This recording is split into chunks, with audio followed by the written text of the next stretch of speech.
দুধের সাথে ঘোলা মিটাইতেছে আর কি মোট কথা।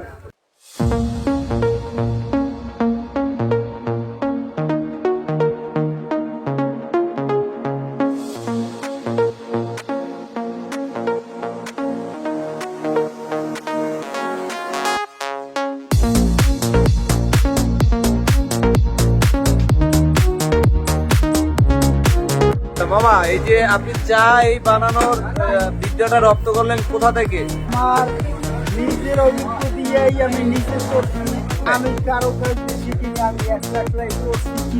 তো আজকে আমরা যাচ্ছি দুলাল ভাইয়ের ম্যাজিক চায়ের পয়েন্টে চা খেতে, যেটা আগে ছিল রেন্ডিতলা, আর এখন ওইখানের যে লোকেশনটা একটু চেঞ্জ হয়েছে, কি কারণে ঠিক জানি না। তো সেটা জানতে এবং চায়ের স্বাদটা একবার নিতেই যাচ্ছি। তো দেখা হবে ম্যাজিক চায়ের পয়েন্টে।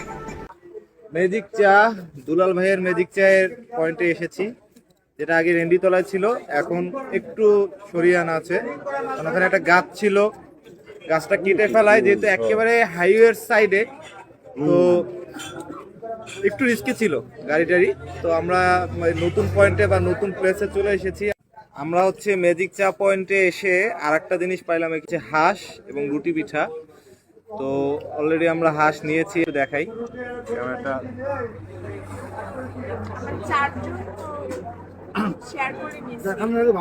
মূলত এইটা হচ্ছে 4 ভাগের 1 ভাগ, বিকজ আমরা এখানে 4 জন আছি, অফ ক্যামেরায় আছে 3 জন আমার সাথে আরো। তো একটা শুধুমাত্র আমরা নিয়েছি জাস্ট টেস্ট করার জন্য। আমরা টেস্ট করে দেখি আসলে রুটিটা এবং হাঁসটা মূলত কেমন। রুটিটা প্রাইমারি স্টেজে আমি বলি, রুটিটা ধরে কিন্তু আসলে বাসা রুটির মধ্যে ফিল হচ্ছে, বাসা রুটি। সো খেয়ে দেখবো বাকিটা। হাঁস রুটিটা একটু দেখি ট্রাই করে। আচ্ছা, এটার মধ্যে তো যদিও হাঁসে মাংসটা কম থাকে, কিন্তু এখানে আমার কাছে কিন্তু মাংসটা আরেকটু কম মনে হচ্ছে। মাংস নাই বলি তো, এখানে তো শুধুই হাড় দেখতে পাচ্ছি ভাই। এটা তো টোটালি হাড়, দেখতে কেমন লাগছে জানি না, কিন্তু এটা কিন্তু টোটালি হাড়। 250 টাকা দিয়ে আমরা একটা হাঁস কিনেছি, একটু মাংস তো আমরা পাওয়ার আশা করতেই পারি। সেখানে কিন্তু আমরা মোটেই মাংস পেলাম না, শুধু ঝোল। কি বলবো, শুধুমাত্র ঝোল দিয়ে রুটিটা খাচ্ছি। কারণ আমার ভাগে যেটা পড়েছে, এক টুকরা হচ্ছে, এটা কি চুই ঝালের মতো লাগতেছে আসলে। কি এটা চুই ঝাল, এক টুকরা চুই ঝাল। আর এইটা তো পুরাই একটা হাড়, কিছুই নাই দেখার। আমি হাতটা ফেলে দিলাম। চুই ঝালটা আছে, চুই ঝালটা আমি টেস্ট করবো আসলে কতটুকু ঝাল। চুই ঝালটাও নর্মাল, কারণ আমি চুই ঝাল অনেক জায়গায় ট্রাই করেছি, যেটা অরিজিনাল চুই ঝাল হয়তোবা 100% না বুঝলেও কাছাকাছি বুঝবো। আমি নিজে তো হার পাইছি, আমি তো জিজ্ঞাসা করি যদি, ভাই আপনি কি মাংস পেয়েছেন? আপনি এক টুকরা পেয়েছেন ভাই? সবই হার, মানে আমরা টোটাল 250 টাকার একটা প্লেট বা বাটি, আমি বাটিটা একটু দেখাই। এই বাটিটাই করে আমাদের 250 টাকার একটা অর্ডার সার্ভ করেছে, যার মধ্যে 1 2 3 4 5 টুকরা ছিল। 5 টুকরার মধ্যে 4 টুকরাই ছিল হাড় এবং 1 টুকরা ছিল শুধুমাত্র মাংস। কিন্তু ঝোলটা ভালো, মাংস না পাই ভাই, ঝোলটা দুধের সাথে ঘোলা মিটাইতেছে আর কি মোট কথা। এখন চা খাচ্ছি, তো চায়ের সাথে সাথে চাল ভাজা আর হচ্ছে গিয়া নাড়ু। একটু নাড়ুটা আগে ট্রাই করি।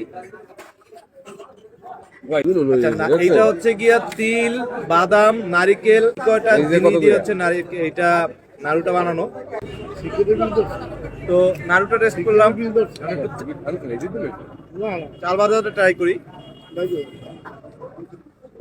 চাল ভাজাটা ভালো। এখন আসি মেইন পয়েন্টে, যেটা আমাদের এখানে আসার মূল উদ্দেশ্য, ম্যাজিক চা। ম্যাজিক চা হাইওয়ের পাশে, আমরা হয়তো একটু নয়েজ, তারপর দেখি। রাইট, চাটা সুন্দর, যদিও আমি হয়তো শুট করতে করতে আমার চাটা একটু ঠান্ডা হয়ে গেছে, কিন্তু সুন্দর। চাটা খাওয়ার জন্য এই জায়গায় আসা উচিত। পাশেই গোয়ালঘর, এবং ওনাদের নিজেদেরই গাভী আছে, যেখান থেকে তারা দুধটা সাপ্লাই নেয়। তো এখানে এসে ইতিমধ্যে আমরা যা যা খেয়েছি প্রথমে খেলাম হাঁস রুটি পিঠা। রুটি পিঠাটা আমার কাছে খুব ভালো লেগেছে, একেবারে বাসায় আমার মায়ের হাতের রুটি পিঠার মতোই। তবে হাঁসটা খেয়ে আসলে আমি মোটেই খুশি হতে পারিনি, কারণ হাঁসে মাংসটা একটু কম থাকে, I know, we all know, but এখানে হাঁসটা আমার মনে হচ্ছে একটু বেশি কম ছিল। মানে শুধু হাড়ি পেয়েছি আমরা, মানে টোটাল 250 টাকার একটা প্লেটে জাস্ট অনলি একটা এতটুক, মানে 1 ইঞ্চি হবে এতটুকু একটা টুকরা মাংস, আর বাকি সব ছিল হাড় আর ঝোল। তবে আপনারা টেস্ট করে দেখতে পারেন একবার যে আসলে আপনাদের কাছে কেমন লাগে। শুধুমাত্র চা খাওয়ার জন্য যদি আসতে চান তাহলে কিন্তু 6 মাইলের পর 7 মাইলের আগে এই দুলাল ভাইয়ের ম্যাজিক পয়েন্টে কিন্তু চা খেতে আসতে পারেন। আমাদের কাছে বিল চলে আসছে। ম্যাজিক চা হচ্ছে 30 টাকা করে, চাল ভাজা 15 টাকা করে, নাড়ু হচ্ছে 5 টাকা করে, রুটি পিঠা হচ্ছে গিয়ে 5 টাকা করে, আর হাঁস না বলে যদি বলি হাঁসের হাত, সেটা হচ্ছে 250 টাকা।